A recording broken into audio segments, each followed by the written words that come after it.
Well, hey everybody, Dave Marsh here, and so glad that you're joining us.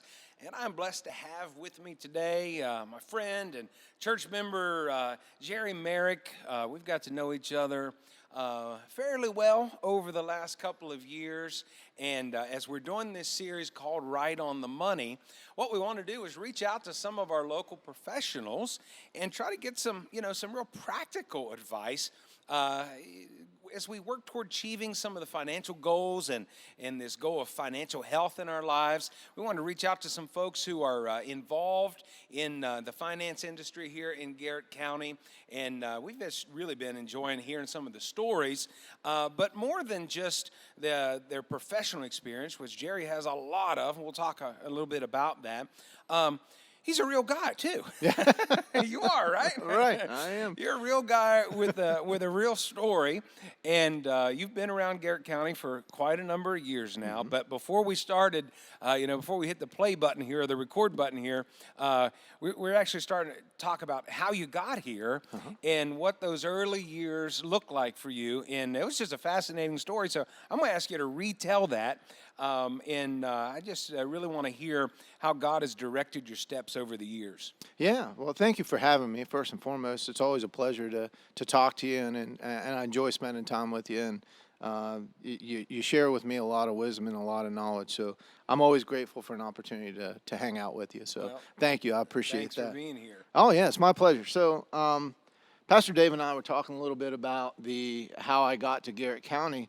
And I shared with him the story that I normally share with everyone that asked that question, because most people know that I'm not an original Garrett County guy. I'm from Baltimore. Interestingly enough, my dad always, his idea of education was, you should have a trade. Everybody should have a trade. I'm a firm believer in trades are really important in this country. And so I followed his advice. I said, sure, that's what you think I should do. I'll certainly take care of that. Yeah. I never went to college, or I didn't really have a clear financial or an employment path per se. So I did what he said. I took up a trade, and that trade was plumbing. So I'm not only a mortgage guy. You dressed really well for plumbing, but that's great. That's great. But I did receive the Best Dressed Plumber Award, so that worked out really well. So I was in Baltimore for a few years as an apprenticeship plumber, and fell in love with my wife, Suzette, who we're celebrating our 25th wedding anniversary in October. So I'm excited about that. Thank you. And Suzette said, "Hey, we're getting pretty serious about this. I'm not real interested in living in Baltimore." And I said, "That's great. I'm going to move in with you."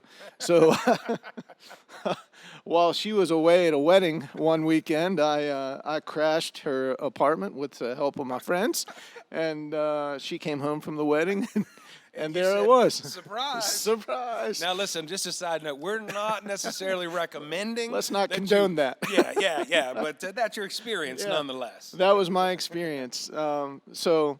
Coincidentally, one of our local business persons, Rob Heilig, who's now retired, I ran into him the same weekend that I crashed into my wife's apartment and said, "Hey, I'm looking for a job." And he said, "You can start Monday." So. Wow. It was really it's quite a blessing because I had no plan. And the blessing was I got to learn from one of the best in the area, so I was really excited about that.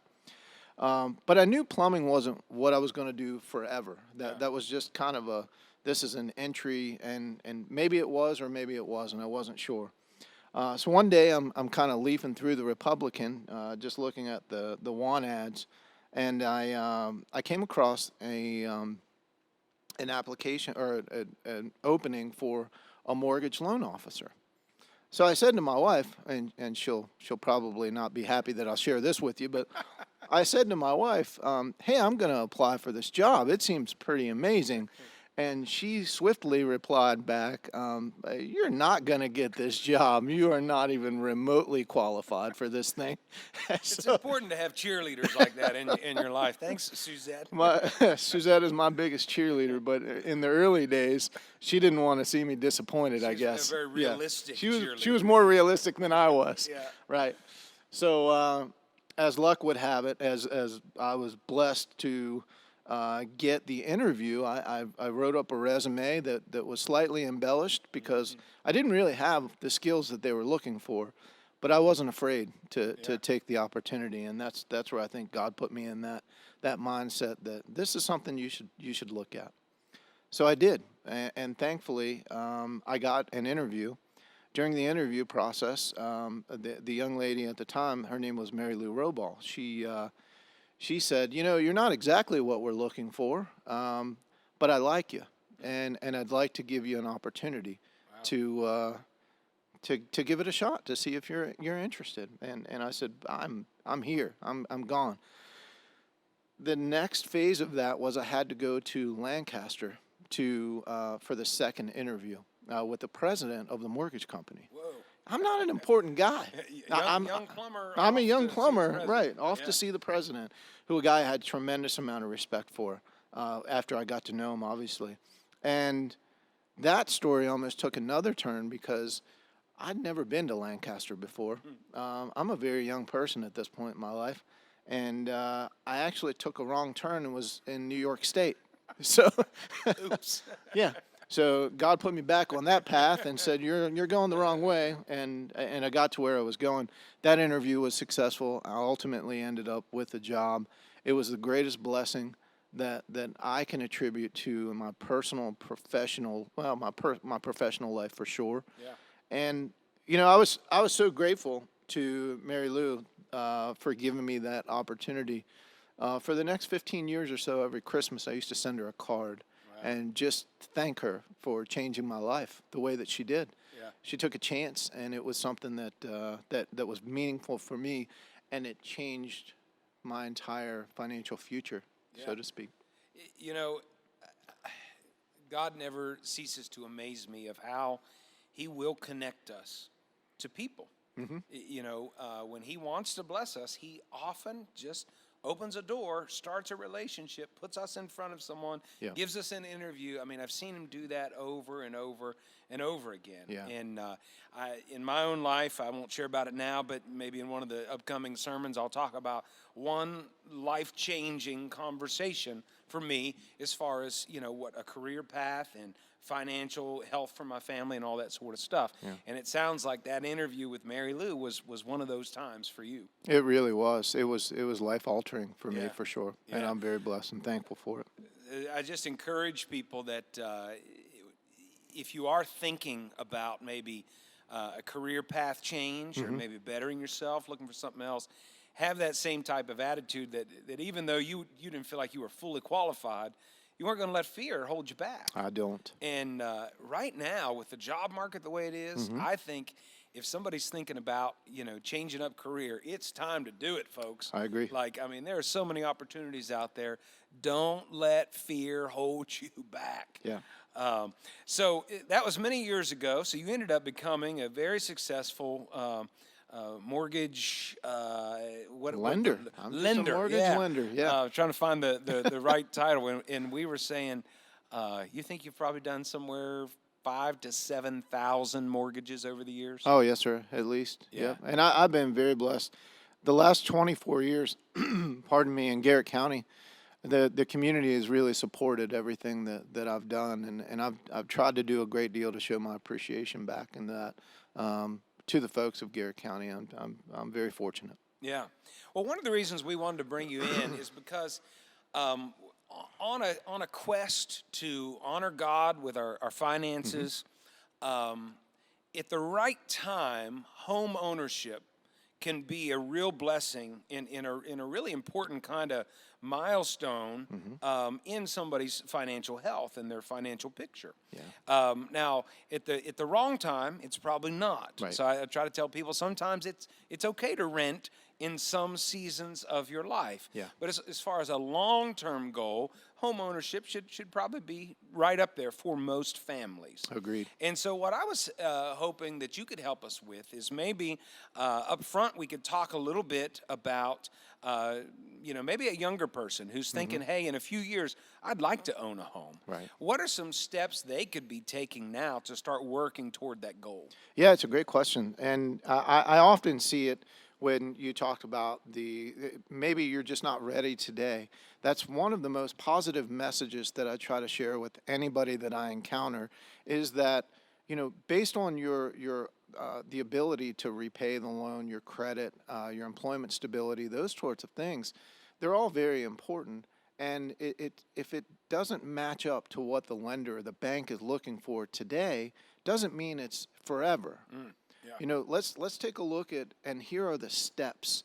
This is my advice to you. This is how I would tell you to move forward in order to get to the goal that you're trying to achieve, which is home ownership. Yeah. And we look at every situation individually, and I try to take that job title very seriously, and that I want to have people understand this is how we're going to succeed. These are the steps. But it's a good first question.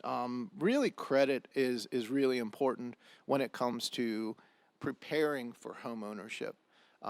We talk about credit in a lot of different ways, and how home ownership can help you build wealth, essentially, or at least put you on the path, versus renting, because there's just not a lot of advantages to renting at this particular point. Really, what you're doing is you're making your landlord more wealthy. Yeah. Nothing wrong with that, but I guess if that's your goal, the idea would really, you'd want to keep the money for yourself and invest it into something that's going to appreciate, that's going to give you a tax benefit. Yeah. Those sorts of things are really important. Yeah, I think for someone who's maybe just thinking about it, why is it important? Right. Well, most of the stuff we put our money into goes down in value. Right. Most of us, know, or it's consumable stuff. We're just paying our utilities and we're eating and whatever. But if you're buying a car, I mean, that's almost always going down in value, right? And so most of the stuff that we're putting our money into goes down in value. However, with a home, again, there are exceptions, but most of the time, over a long period of time, that home is going to appreciate. It's going to go up in value. Right. So when we're talking about kind of having this road to financial stability and health and actually building wealth, and there's nothing wrong with that, owning a home is an important step in that. I agree. Now you talk about building credit. This gets a little bit tricky because it's one of those things of like, okay, I don't want to have a lot of debt. Right. But I need to build credit. How can I do both of those things at the same time? You got any advice on that? Yeah, I sure do, and that's a fantastic question. I am an ultra conservative person by nature, meaning that I don't like debt. Period. As a banker, it's odd that I don't like to pay interest, right? I just don't like to pay interest. I'm very debt adverse. But here's the thing. Debt's important. Credit is important. Debt is not so much important, but credit is important because it helps you establish a kind of a plateau of here's where I need to be in order to do the things that I need to do, such as rent a car. You can't do that without a credit card. Book a hotel room. You can't do that without a credit card. Buy a home because it's very difficult to do without credit. So there are some easy things that you can do if you are starting from ground zero, as an example, helping your children prepare for credit, that some simple steps that you can take that would make it all work out. I always start with a credit card. Now, what I mean by that, let me preface this situation by meaning don't go get a credit card and then go to a situation in which you're maxing out that credit card and then it leads to another credit card because you have to pay a payment. So you're basically just, floating those payments. It's not a good idea. What I mean by credit card is in the beginning, if you have zero credit, you may find yourself in a position where you need to do a secured credit card, something where you're essentially investing your own money, $500, let's use that as a ballpark, $500 of your own money, and then you're making payments, you're making small charges, and then you're using your funds to pay that payment. Yep. So it's secured in that respect. I'm not a fan of carrying debt from month to month because I don't like to pay interest, meaning that's where most young people get themselves in trouble. I'm not. I'm certainly not the person that would say I've never done it. I have done it. When my wife and I were young, we bought furniture on a credit card, and we were going to pay it off right away. Unfortunately, that furniture cost us 3 times as much as what it cost originally because of the finance charges. So Suzette and I were very young, and we learned a lot of things about debt. But My point of that from the credit perspective is credit is not credit cards are not a terrible way to build credit. They're actually a solid way to build credit, but pay off those balances every month. Yes. Make the charge for things that you'd buy anyway. As an example, if you have a gas card, you're going to fill your tank up, especially these days, a couple of times a month. So pay off the credit card at the end of the month. You'll get credit for the payment history and to show that you paid the liability.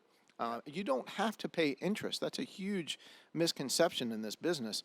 You don't have to pay interest to build credit. Okay. So that, if that makes sense. Yeah. So that's just kind of a different way of thinking about it. Yeah. Actually using the credit as a tool. As a tool. Not the debt as something to become a slave to. Exactly. And that's where many Americans have ended up, and then we cause all this stress on our lives. So credit cards, shouldn't be used to live on. Correct. And shouldn't be used for emergency funds and all that. And we can get into that in another time. So getting that credit history going. How about on the employment side? I'm sure that's something that a lender is going to be looking at. Absolutely. Before we jump into employment, just one more thing on credit, because I think it's important. It's a tool that a lot of people are not familiar with. Okay. That is a good opportunity if you want to help your children establish credit, which I'm not a fan of co-signing a loan for anybody. I love you, Uncle Billy.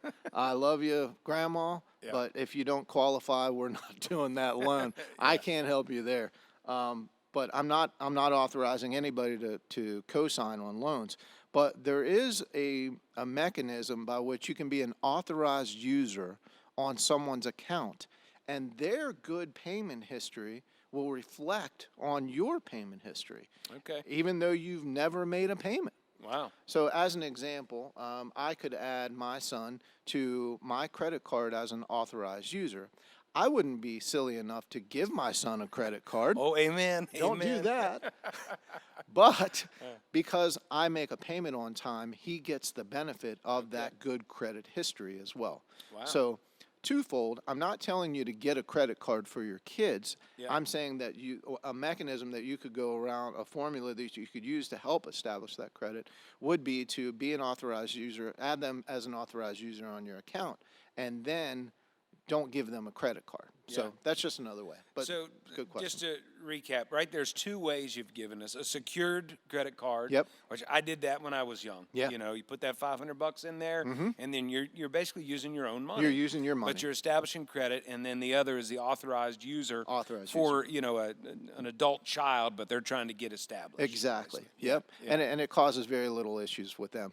Back to your question about income stability or job stability, which leads to another point of income stability. Most lenders want to see that you have a history of employment. I'll refer back to this because I was teaching a class at Community Action last night, actually, a class of first-time home buyers. And in this time especially, as we see such a high unemployment level for various reasons, voluntarily being unemployed, being displaced from your job because of the pandemic, those sorts of things are important. Typically, lenders want to see that you have a 2-year history of employment prior to applying for a mortgage loan. They want to see consistency in that employment. They understand gaps of employment. So as an example, if I were laid off because of the pandemic, if I were in the salon business or gym business or restaurant business, that makes sense. That lines up with economic climate and the conditions. But if you're unemployed because you just didn't want to go back to work for whatever reason, that's a tougher one to explain and will cause you more aggravation when you are trying to get a loan. Yeah. It's a strange time right now with employment. I know some folks have had to make choices like, let's just kind of get down to it. Some folks could be on unemployment and actually make more money than they could when they were working. Right. But what I would want to say is eventually that's going to run out eventually. Right. That is not a good long-term plan. And so for your own not only financial health but emotional well-being, we just feel better when we're putting our hands to something and doing something. Right. Purpose in life. And so, again, we encourage you.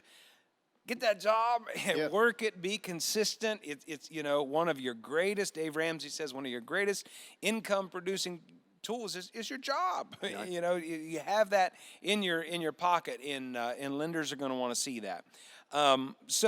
As you mentioned, you teach the class at Community Action. I know that's something you've done for a while. What are some other things that you would talk to those folks about, some steps in getting prepared for home ownership? Yeah, it's a great question. So savings is really important. One of the a couple of things that we talk about a lot are credit utilization, payment history, those sorts of things. A lot of people don't know. I keep circling back to credit, and I apologize for that, but it is extremely important to understand payment history is important, utilization is important. When we get back to that credit card, as an example, you want to keep those utilization rates less than 30%. Okay. Typically, you'd want to stay around 10% if you could, but that's where you start seeing the credit scores falling. And a utilization rate is how far you are to your max. To your max, Yes. exactly. Okay. So if you have $1,000 balance, you'd want to keep that, or $1,000 limit, you'd want to keep that balance down to around 300 or less. Okay. Keep you at that 30% utilization rate. Payment history is really important. That's why it's important to start credit early, because it's based on your history. Don't ever close accounts that were good history. So that's a good thing. I keep jumping right back into that credit, buddy. I'm a credit guy. I love it. But let's get back to it. And a lot of lenders now. Yeah. I mean, it's all about that credit score. Agree. Right. Agree. I mean, Yeah. years ago things could be a little bit different. Small hometown bank, community bank. They know you. They're looking at not just credit, but some other factors. Right. But now with a lot of the lenders are just really, really big. Yeah. And they're looking at scores. At scores. And, It's a predominant. yeah. So that's why you kind of keep coming back to that. I do, and I'm not going to come back to it anymore unless you refer me back to it. But I will tell you that I've never seen, I shared this with the class last night, I've never seen a time in which people are so concerned about credit scoring. So, be aware of what your score is, but don't stress about it. Yeah. Right? Yeah. It's not, Credit Karma is a paid site that they sell advertising to, and they keep bringing you back because your score clicked up 1 or down 2 or whatever. My 13-year-old asked my future son-in-law what his credit score was.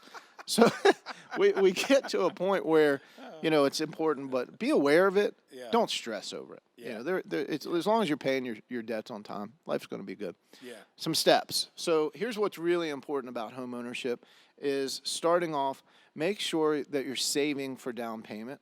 Okay. There are some really good programs out there. Garrett County Community Action has one that's a grant program that will help you with closing costs.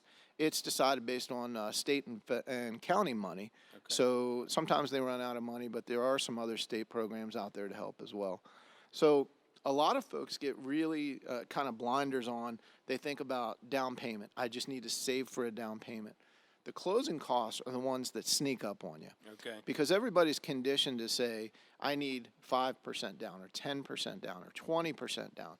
What they forget about is the 3.5% to 5% closing costs that they're going to have as well. Yeah.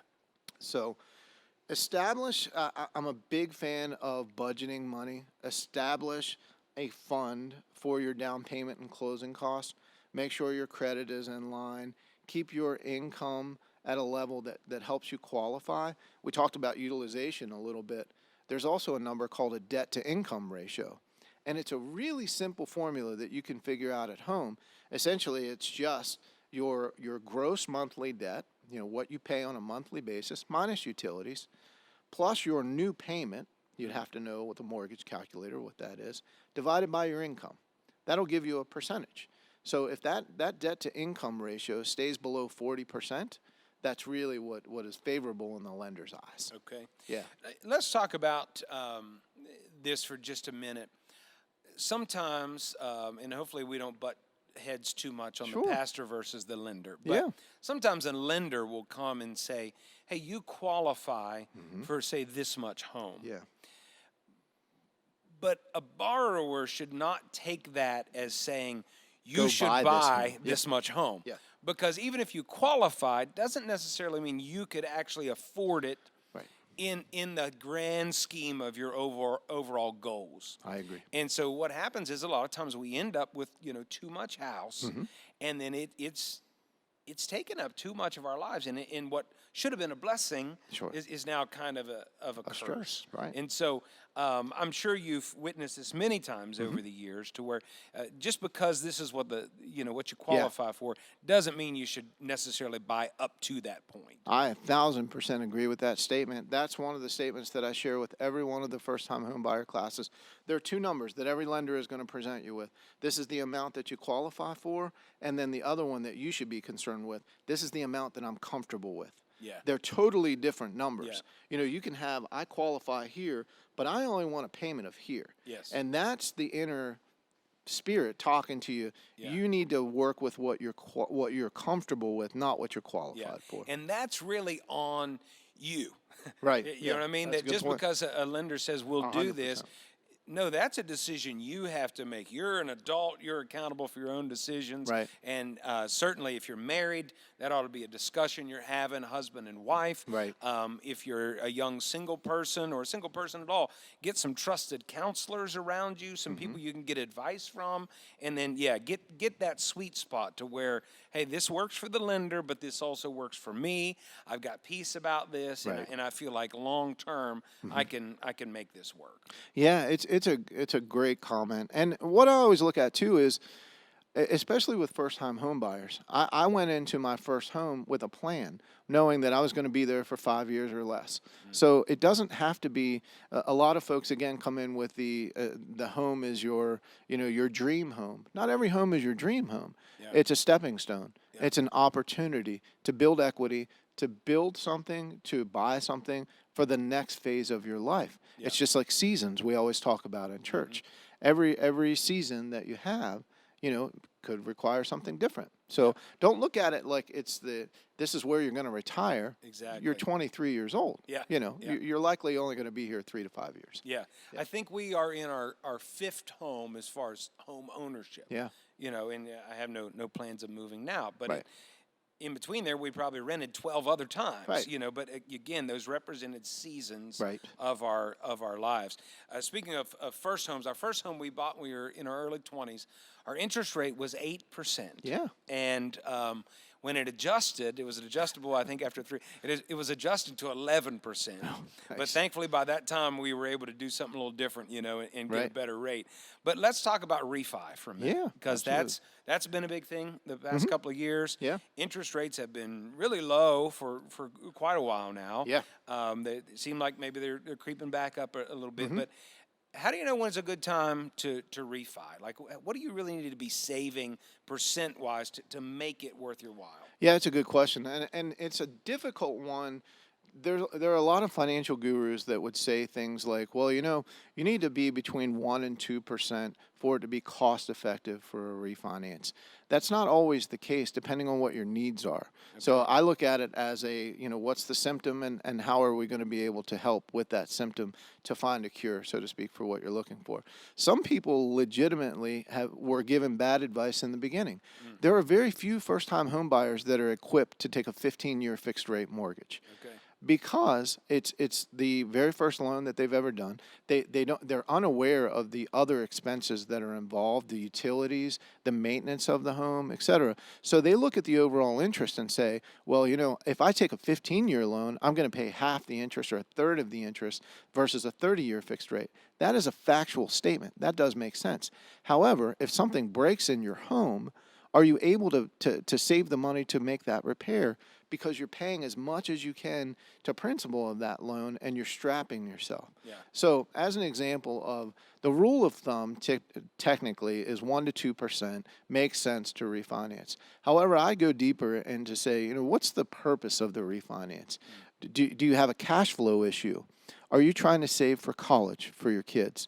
Are you trying to make home improvements in the future? Is this your forever home? And you want to be able to sock away a few extra $100 a month in order to pay cash for an improvement. Because I don't believe that, again, I'm very debt adverse. Odd for being a banker, but Yeah. I don't like debt. So I give people advice on the way that I think that it makes sense, and that's the best that I can do. Yeah. So there is no real, here's the absolute. It's just going to be depending on your circumstances. If your interest rate is typically 1 to 2% higher, you should definitely consider it. But if you have a financial need, do not wait until you're in crisis to talk to your lender. Okay. So if you have an issue, if you experience a job loss or a loss of income or a loss of a family member that contributed income, and you need to refinance, there is really one time when there's a lot of times, actually I say it a lot, but when you need money, you typically can't get it. Yeah. Because of the circumstances around what you're doing. Yeah. If that makes sense. Yeah, it does, and I think it kind of goes back to, ultimately you hope that you've got an emergency fund, Right. you've got savings, you've got Right. that sort of stuff. But we know sometimes life happens, things totally unexpected happen, Right. and then there you are trying to figure. I'm scrambling now. Yeah. I'm trying to figure out how to do this. So if you are thinking about a refi, it's something you should probably look at. As much in advance as you can. Right. And as you said, not just looking at interest rates, but your entire kind of financial Holistically. picture. Yeah. Right. Yeah. And there's another point that I'd like to make to that, Pastor Dave, with respect to when you reach a point when you have equity in your home. So if you're not a first-time home buyer, if you've been living there for 5 or 7 years, or you're in a market like we're in right now, where you're seeing appreciation rates that could be as high as 10, 12% in some areas, you may want to consider a home equity line of credit as a backup. And what I say by that, or what I mean by that, is essentially you could do a home equity line of credit, which is basically just like your checkbook.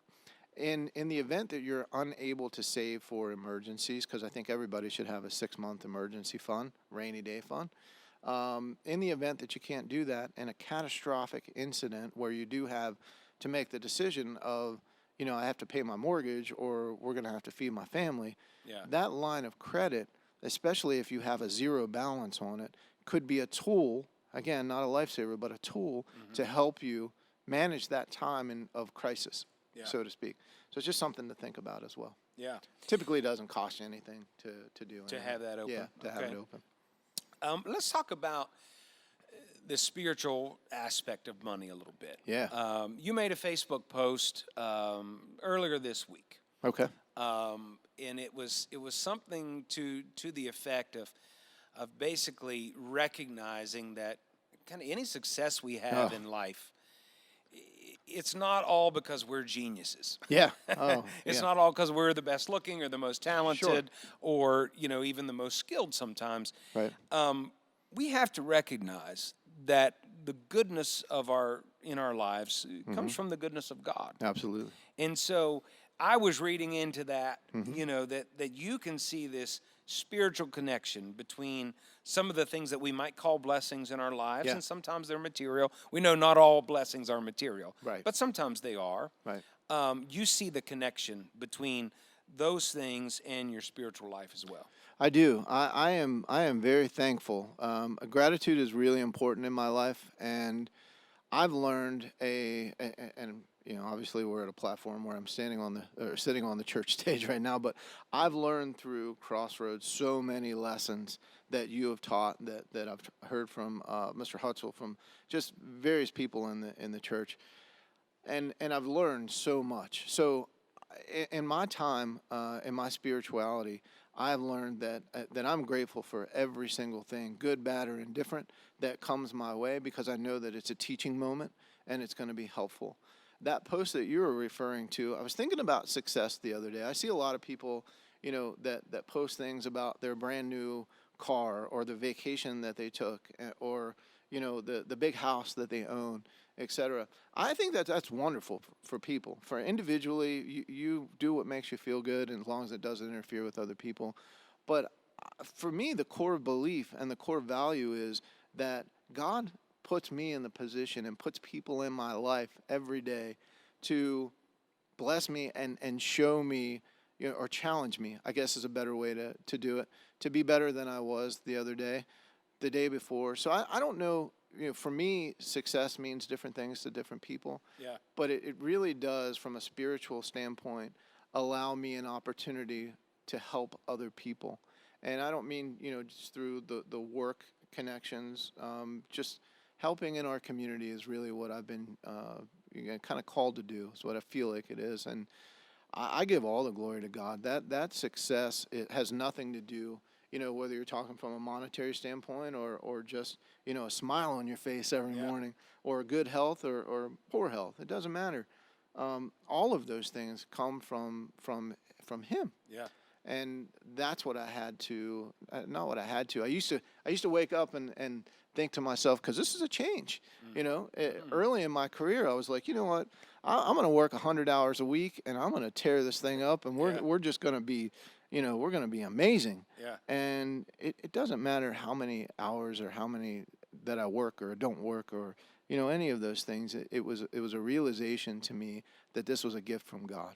Yeah. So that gift from God is my spiritual connection to anything that I can do to help other people, whether it be, advice. Whether it's probably not a good professional practice, but I tell anybody who will listen, even if you're working with another lender, if you just need to bounce ideas, just tell me. I'm happy to help you. Yeah. Because I think that's the right thing to do. That's the godly thing to do. Yeah. So, that's a long answer. Yeah, one of my goals for this series is to help people who are struggling. Yeah. I don't know all of your story. I know a little bit. Mm-hmm. I think you and I grew up similar from maybe a financial standpoint. I don't think either one of us had a lot. Right. I know you were raised by your grandmother for about the first 13 years of your life. I remember a story. I don't know if you would mind telling it or not, but the story about the bicycle. Oh yeah. Do you feel comfortable sharing that story? Yeah, there's a lot of stuff in that bicycle story, man. I see now you got me in spotlights, and I'm gonna start tearing up on you and all this good stuff. But yeah, it's good stuff. But here's what I want people to know is like, no matter where you are, you can start where you are. Mm-hmm. And if you will partner with God in this, like if our lives truly become about like, hey, I don't want to be rich so I can be rich and have the biggest house on Deep Creek Lake. It's not my desire, But my desire is I recognize that everything I have in life is a gift from God, big or small. I want to use it to glorify Him. I want to use it to help people. Mm-hmm. What I've seen over the years is He does increase you and He does bless you when He sees that He can trust you and He can see that if He gives you something, that's not going to become an idol in your life.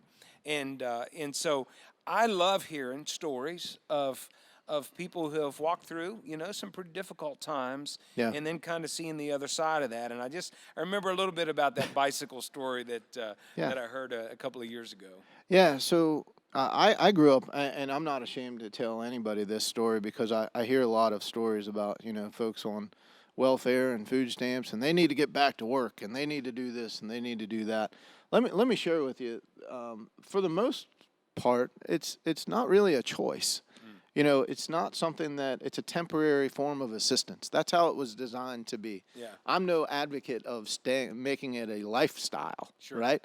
But let me assure you that those folks are not living a great life. Yeah. So they're not just sitting home eating steaks and living the good life. But that's my 10-second story about that.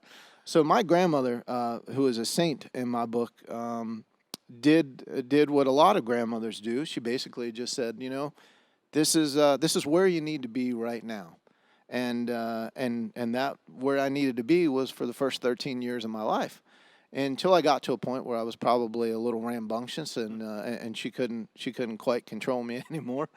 But the coolest thing, it's not the coolest thing. It's one of my favorite things ever. We didn't have bicycles growing up. We had bicycles, but we were very skilled at piecing together bicycles from other bicycles. Yeah. And so I'd never had a new bike in my life.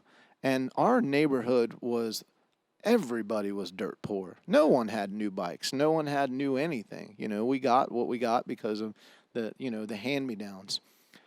Funny off story to that. You remember the brand OP, Ocean Pacific? Oh, yeah. Yeah, you remember OP?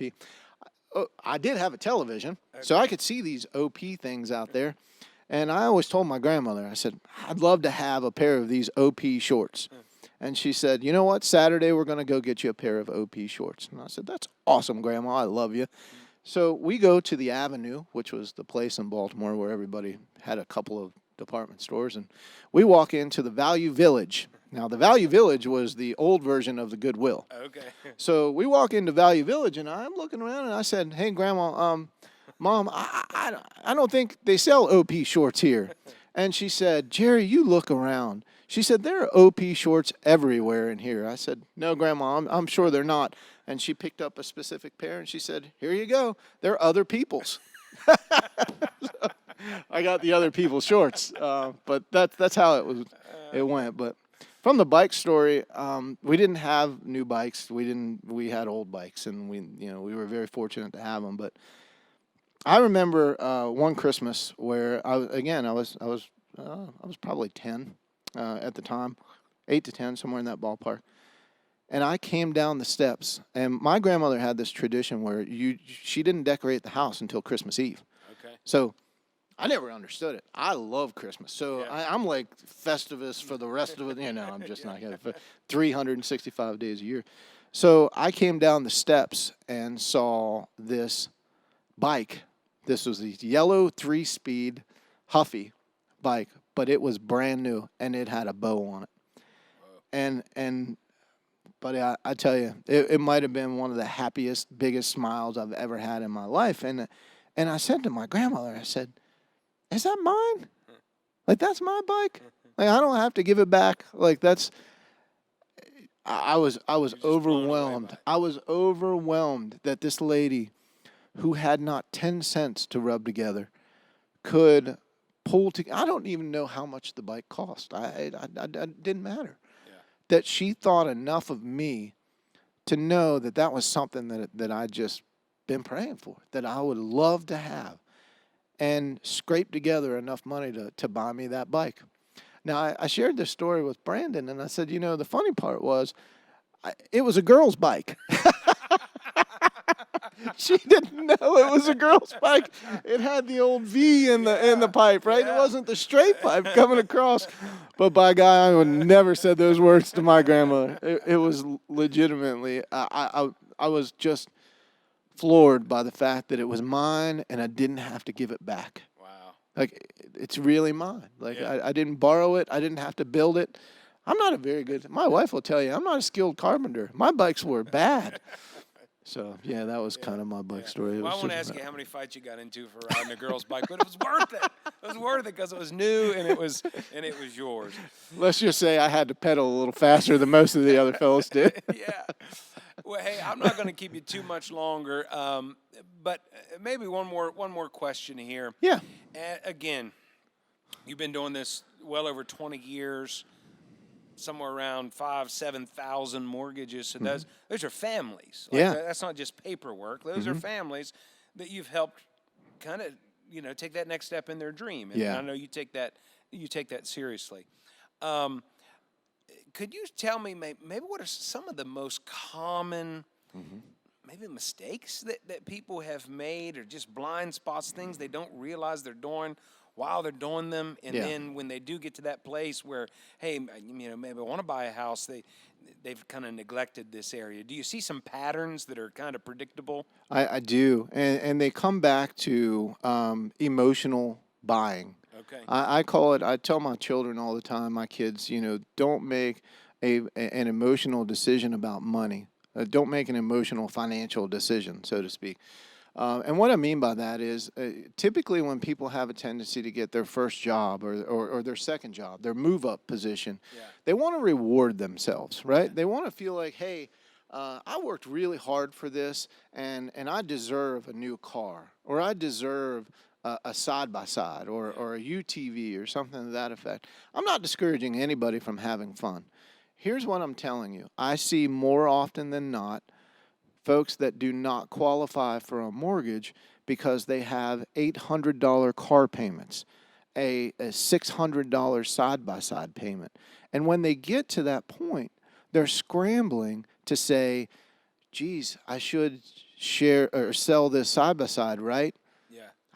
I can't say, I can tell you this is what I need you to help qualify, But the answer I always want to say is absolutely.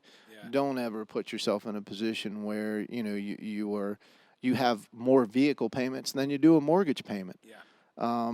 You said something in a sermon a while back. It was paraphrasing it is the happiest day. One of your happiest days was when your biggest payment was to God, and not your mortgage or your car payment. Your tithe was your biggest payment, your biggest monthly obligation, and not obligation, but your giving. So I think that what I see is job hopping is a thing. If you're unhappy, young people and not young people, I'm not pinning it on anybody.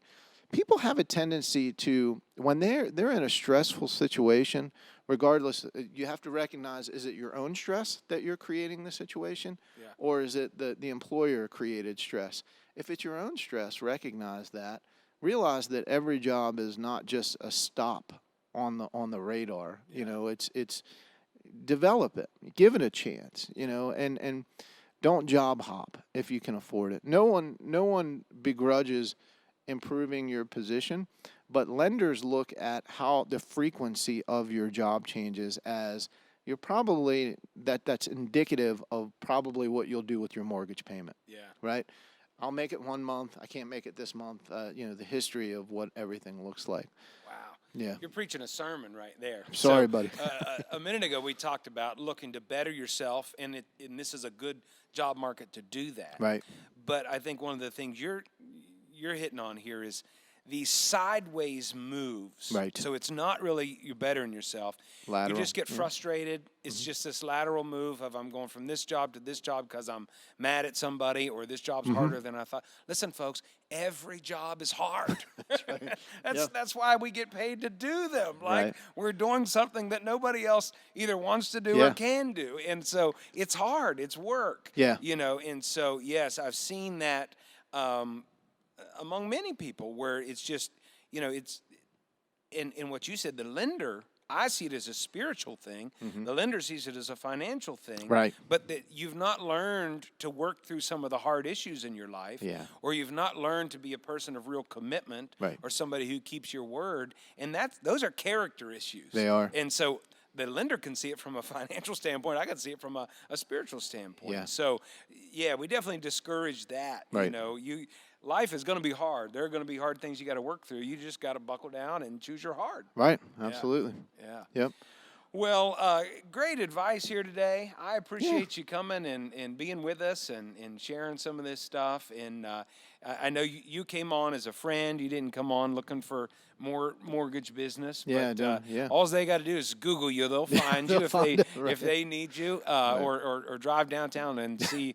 I keep trying to get the church to put my face on a billboard, and the elders keep saying no. I mean, 14 years now, Jerry, I can't get one billboard, and you're up all over town. Listen, here's the problem. So the town of Oakland called and said, we have a mice problem. So they used my billboard in order to keep the mice out of Oakland. So it worked out really well for both of us, I guess. Thank you for your service. My sir. pleasure. Yeah, my pleasure. Hey, why you. don't we close with prayer? Is that all right? Absolutely. I'm going to take a minute and just pray. Father, we thank you for this time together. Thank you for Jerry and his family and his service here to our community and just the relationship we have.